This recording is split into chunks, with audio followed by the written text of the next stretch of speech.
The chamber was silent except for the echo of dripping water. Stone walls, thick and cold, absorbed the cries that had filled this place for centuries. Here, beneath the shadow of cathedrals and crosses, the Inquisition's work began, and the toca was among its most feared instruments. The prisoner was brought and bound, trembling, their eyes darting toward the table in the center of the room. It was nothing more than a wooden board, slightly tilted, but every person who saw it understood what it meant. Beside it sat a bucket of water, a folded cloth, and men in dark robes, inquisitors, physicians, and executioners, each believing they served faith, not cruelty. The toca was called the question. It was not meant, they said, to punish, but to reveal the truth, a truth drawn out through fear, through suffocation, through agony disguised as divine interrogation. First, the accused was laid upon the board, the head slightly lower, then the feet so that every drop would flow downward into the throat. The cloth was pressed into the mouth, covering the lips, sealing off breath. The inquisitor would recite a prayer, invoking God's name before signaling the tormentor to begin. Water was poured slowly, not fast enough to drown, but enough to make drowning feel endless. The wet cloth clung to the tongue, the throat, cutting off air. Every gasp drew in not oxygen, but more water. The body convulsed, the chest heaved, the prisoner's eyes bulged in terror. Those who watched called it the water of truth. They believed it purified the soul, washing away lies as the victim begged for mercy. In reality, it broke minds before it broke bodies. The toca was described in Inquisition manuals with chilling precision. It was a gentle method, they claimed, since no blood was spilled. The logic was twisted, mercy through suffocation, salvation through pain. When the victim lost consciousness, the cloth was removed, the body revived, not to heal, but to begin again. Some endured it once, others 10 or 20 times. Each time the lungs filled, the heart stuttered, and the spirit cracked a little more. Few left the chamber alive, and those who did were never the same. The records of the Inquisition speak with a kind of cruel calmness. The accused confessed after the third application. One entry reads, another, more haunting.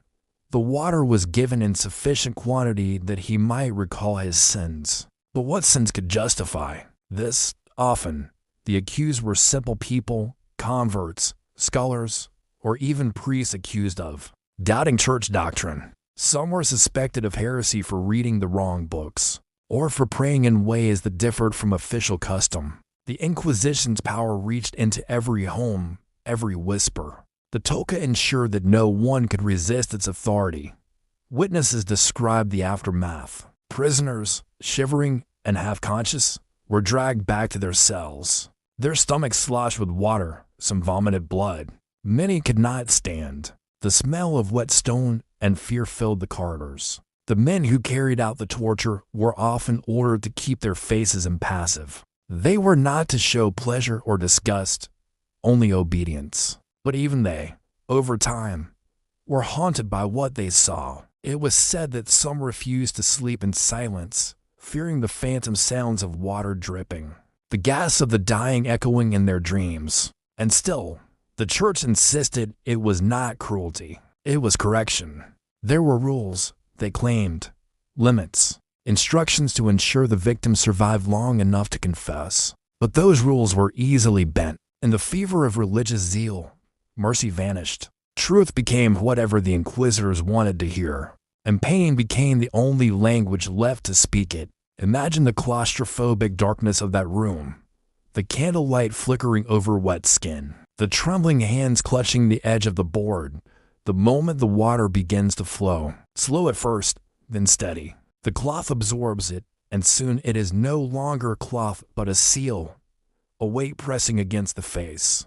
The body fights, jerking, thrashing, trying to find air where none exists. Every instinct screams to breathe, but breathing means choking.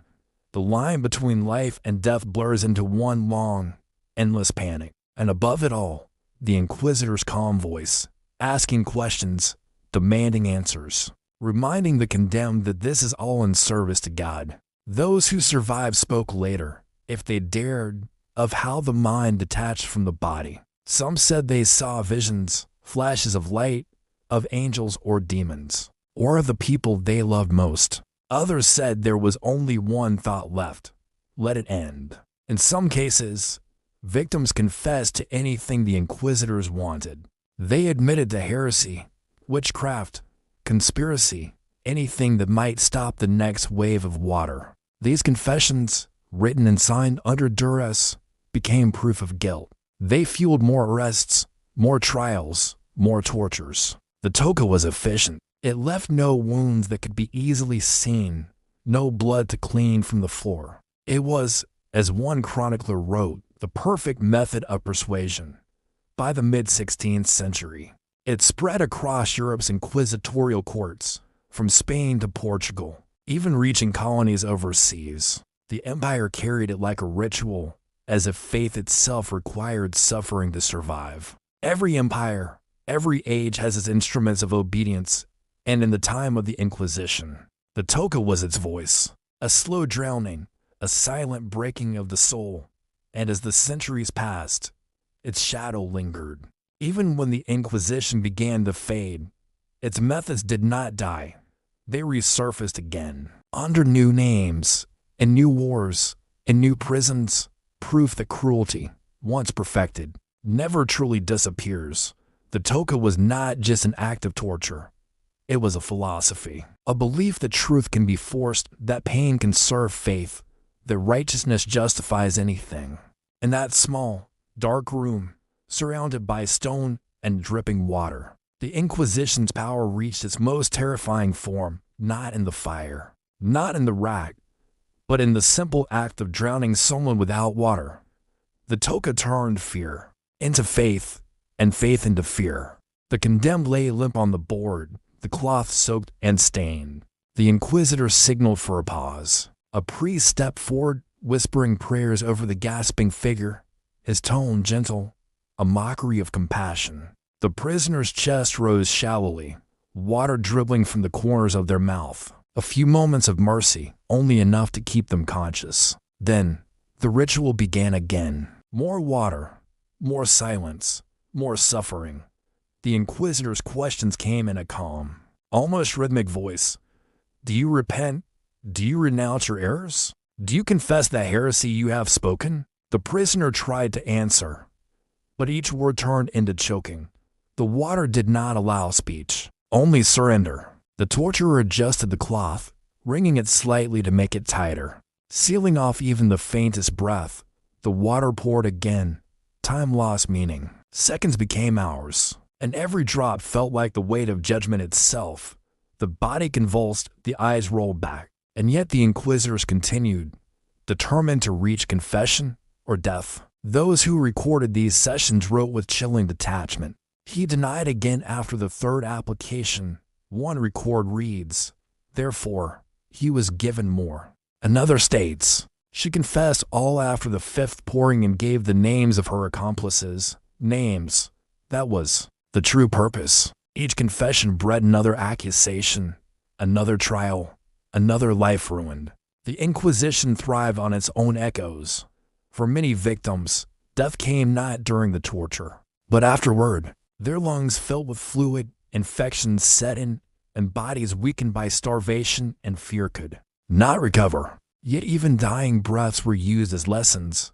The church paraded broken victims before crowds, declaring their suffering as proof that the soul must bow to divine truth. The cruelty hid behind ceremony. Every act of torture began with prayer, every execution with blessing. The inquisitors dressed in black robes embroidered with crosses, men who believed they were saving souls by destroying them. And yet, even among them, doubt occasionally crept in. One anonymous friar wrote in his journal that he could no longer hear water without shivering. Another confessed that he saw in the victim's eyes not defiance, but something sacred, something he could not break. These rare moments of conscience were quickly silenced.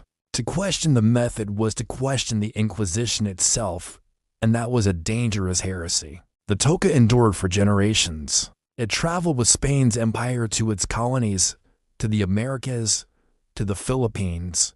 It crossed oceans, disguised as interrogation, its cruelty reborn each time someone justified pain as necessity. Even centuries later, in wars and secret prisons, the same technique would reappear. New tools, new names, same suffocating horror. Modern soldiers and interrogators rediscovered what the Inquisition once called divine truth, that water could make a person confess anything. The human instinct to survive could be turned into a weapon. In historical accounts, one story stands out: a woman accused of witchcraft in Toledo. Her name was Isabel. She was poor, uneducated, a midwife who had delivered children for noble families. When a child died of illness, whispers blamed her. The Inquisition took her away in the night. Under the Toca, she held out through 3 rounds of water. On the 4th, she broke, admitting to serving the devil. Though she had never believed such a thing, her confession sent her to the stake. The inquisitors recorded her death as a triumph of faith. But faith built on fear is no triumph. As the centuries passed, the truth of what happened inside those stone chambers became undeniable. Historians uncovered the manuals, the testimonies, the witnesses who survived long enough to speak. The mask of holiness crumbled, revealing the machinery of terror beneath. The Toca, once described as a lesser torment, now stands as one of history's earliest forms of psychological torture, a method that destroyed the mind without spilling a drop of blood. Yet perhaps the most chilling thought is this: the Toca was legal.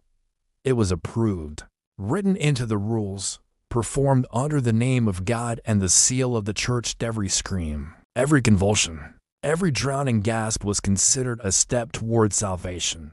Those who endured it did not die namelessly, even if their names have faded. Their pain remains a warning, a reminder of how easily righteousness can twist into cruelty. Water, the symbol of life and baptism, turned into an instrument of death. Faith, meant to heal, became a reason to harm. And still, the echoes of those chambers linger. In every debate about torture, in every government that hides its methods behind words like security or justice, the spirit of the Toca lives on, disguised, defended, and denied. The lesson it leaves is not one of religion or rebellion, but of humanity itself. When we justify suffering in the name of truth, we lose both truth and humanity. In the quiet after the torture ended, when the room emptied and the candles burned low, the drip of water continued, steady, rhythmic, eternal. It was the sound of guilt, of faith corrupted, of centuries of silence. No monument stands for the victims of the Toca. No church plaque honors their endurance, but their story remains in whispers, in documents, in the memory of every person who has ever feared speaking the truth under power. And it tells us this, that the past is not gone, only disguised. Pain, when justified by belief, always returns. So when we look back on the Toca, on those stone rooms and drowning prayers, we are not just remembering history. We are remembering what humans are capable of and what we must never become again. If stories like this disturb you, let them make you question how easily cruelty hides behind order, how fear can be sanctified by faith. Because only by remembering can we ensure that no system, no empire, no belief ever turns water, the essence of life, into a weapon of death again.